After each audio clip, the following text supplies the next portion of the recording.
जय शिवराय मित्रांनो, एक बहुप्रतीक्षित असा निर्णय राज्य शासनाच्या माध्यमातून घेण्यात आलेला आहे। तो म्हणजे सिलिंगच्या जमिनी वर्ग 2 मधून वर्ग 1 मध्ये रूपांतरित करण्याच्या संदर्भात 4 मे 2026 रोजी याच्या संदर्भातील एक अधिसूचना राजपत्र निर्गमित करून या कायद्याला मंजुरी देण्यात आलेली आहे।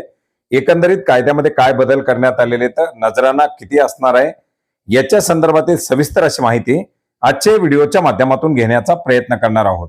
मित्रांनो, यापूर्वी सुद्धा आपण अपडेट घेतले होते की हा कायदा आणण्यासाठी याच्या संदर्भातील काही हरकती सूचना मागवण्याकरता 14 जानेवारी 2026 व 11 फेब्रुवारी 2026 पर्यंत या हरकती सूचना मागवण्यात आलेल्या होत्या आणि अखेर या मसुद्याचं कायद्यामध्ये रूपांतरण करण्यात आलेलं आहे।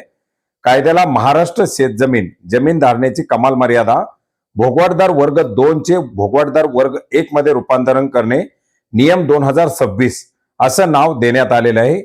या कायद्याच्या अंतर्गत जमिनींना ज्या जमिनी प्रदान केल्याच्या दिनांकापासून 10 वर्ष उलटण्यानंतर आणि जेव्हा अशा जमिनी प्रदान केल्याच्या शर्तीपैकी कोणत्याही शर्तीचं उल्लंघन झालेलं नसेल त्या बाबतीत किंवा जर अशा शर्तीपैकी कोणत्याही शर्तीचं उल्लंघन झालेलं असेल तर असे उल्लंघन नियमाधीन केल्यानंतर लागू होणार आहेत।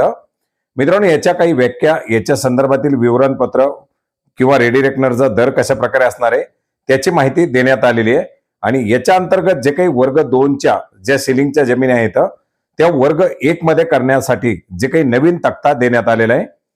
या अधिनियमाच्या कलम 27 अन्वये भोगवाटदार वर्ग 2 धारणाधिकार वाटप केलेल्या व वाटपानंतर ज्या जमिनी हस्तांतरित करण्यात आलेल्या नाहीत, अर्थात कुठल्याही प्रकारचा शर्तभंग वगैरे करण्यात आलेला नाही, ज्या जमिनीच्या वापरात बदल करण्यात आलेला नाही, अशा जमिनीचे भोगवाटदार वर्ग 1 मध्ये रूपांतरण करण्यासाठी महानगर प्रदेश महानगरपालिका किंवा नगर परिषद आणि त्यांची सीमावर्ती क्षेत्र याच्यासाठी जमिनीच्या रेडी रेकनरच्या दरानुसार 30% एवढा नजराना भरावा लागणार आहे।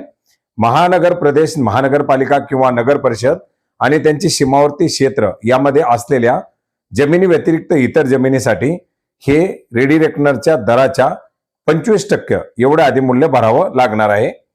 याच्यानंतर उक्त अधिनियमाच्या कलम 27 अन्वये भोगवाटदार वर्ग 2 धारणाधिकार वाटप केलेल्या आणि वाटपानंतर ज्या जमिनी जिल्हाधिकारी यांच्या पूर्व परवानगीने हस्तांतरित करण्यात आलेल्या आहेत किंवा ज्या जमिनीच्या वापरात बदल करण्यात आलेला आहे अशा जमिनीचे भोगवाटदार वर्ग 1 मध्ये रूपांतरण करण्यासाठी रूपांतरण अधिमूल्य देण्यात आलेले आहे। याच्यामध्ये महानगर प्रदेश महानगरपालिका किंवा नगर परिषद त्यांची सीमावर्ती क्षेत्र याच्यामध्ये शेतीच्या प्रयोजनासाठी वापरलेली जमीन यासाठी 30%, तर औद्योगिक व इतर बिगर शेती प्रयोजनासाठी वापरलेली जमीन यासाठी 25% अधिमूल्य रूपांतरण अधिमूल्य भरावं लागणार आहे।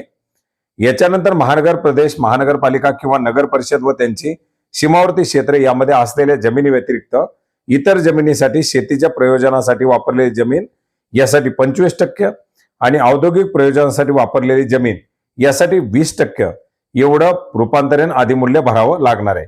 आता याच्यामध्ये शर्ती देण्यात आलेल्या आहेत। ज्या प्रकरणामध्ये वार्षिक मूल्यदर विवरणपत्राप्रमाणे जमिनीच्या बाजार मूल्याची किंमत 50 लाखापर्यंत असेल अशा जमिनीचे भोगवाटदार वर्ग 2 मधून 1 मध्ये रूपांतरण करण्याचे अधिकार जिल्हाधिकारी यांना राहणार आहेत। ज्या प्रकरणामध्ये वार्षिक मूल्यदर विवरणपत्राप्रमाणे जमिनीच्या बाजार मूल्याची रक्कम 50 लाख रुपयापेक्षा जास्त असेल अशा प्रकरणी राज्य शासनाची मान्यता घेतल्याशिवाय जिल्हाधिकारी वर्ग 2 ची जमीन वर्ग 1 मध्ये करणार नाहीत। भोगवाटदार वर्ग 2 जमिनीचे भोगवाटदार वर्ग 1 मध्ये रूपांतरण करण्याच्या आदेशापूर्वी अर्जदाराने रूपांतरण अधिमूल्य भरण्यासाठीच्या नोटिशीमध्ये नमूद केलेली रूपांतरण अधिमूल्याची रक्कम अशा नोटिशीच्या दिनांकापासून 3 महिन्याच्या आतमध्ये भरावी लागणार आहे। याच्यानंतर याच्यामध्ये जे काही उल्लंघन वगैरे केलेले असतील तर त्याच्यासाठीच्या काही वेगवेगळ्या ज्या अटी आहेत त्या सुद्धा सांगण्यात आलेल्या आहेत। जमीन हस्तांतरण केल्यास किंवा तिच्या वापरात बदल केल्यास पूर्व परवानगीच्या वेळी भरलेली अनार्जित उत्पन्नाची किंवा अधिभाराची अधिमूल्याची रक्कम उक्त जमिनीचे भोगवाटदार वर्ग 2 मधून वर्ग 1 मध्ये रूपांतरण करण्याच्या वेळी आकारण्यात येणाऱ्या रूपांतरण अधिमूल्यामध्ये समायोजित करण्यात येणार नाही। अर्थात तुम्ही पूर्वी जमिनीचा वापर बदल करण्यासाठी जर काही शुल्क भरलेलं असेल तर ते शुल्क भोगवाटदार वर्ग 1 मध्ये रूपांतरण करण्याच्या वेळी समायोजित करण्यात येणार नाही।